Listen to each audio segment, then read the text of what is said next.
हाँ, अपने भीतर एक बात जरूर उतार के रखिए। किसी पवित्र नदी में, किसी पवित्र सरोवर में, किसी पवित्र तीर्थ में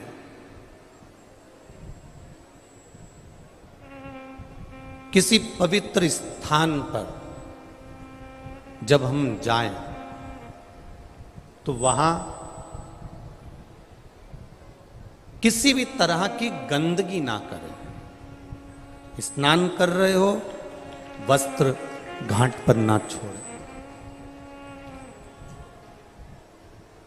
दर्शन कर रहे हो, किसी को धक्का ना दें, किसी को कष्ट ना दें।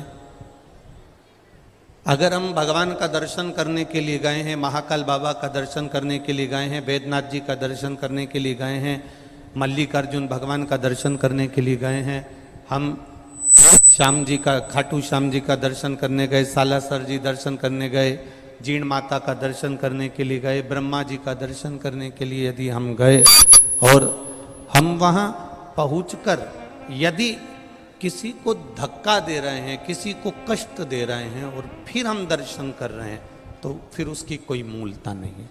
फिर ऐसा दर्शन करने से तो आप टीवी के सामने बैठ जाओ और गला पकड़ रहा है, टीवी के सामने बैठ जाओ और दर्शन कर लो, वो श्रेष्ठ।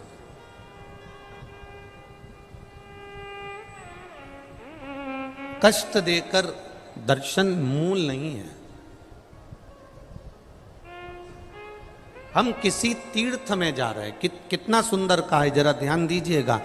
गंगा में, सरयू में, सरस्वती में, नर्मदा में, मंदाकिनी में, यमुना में, गोदावरी में, कृष्णा में, ताप्ती में, सरोवर में, कुंड में, बावड़ी में, जब हम किसी पवित्र नदी में, सरोवर में, कुंड में, कुएं में, बावड़ी में स्नान करने के लिए जाते हैं, उस समय पर तुम अकेले नहीं होते, तुम्हारे पूर्वज, तुम्हारे पितर तुम्हारे साथ उस कुंड के घाट पर विराजमान रहते हैं।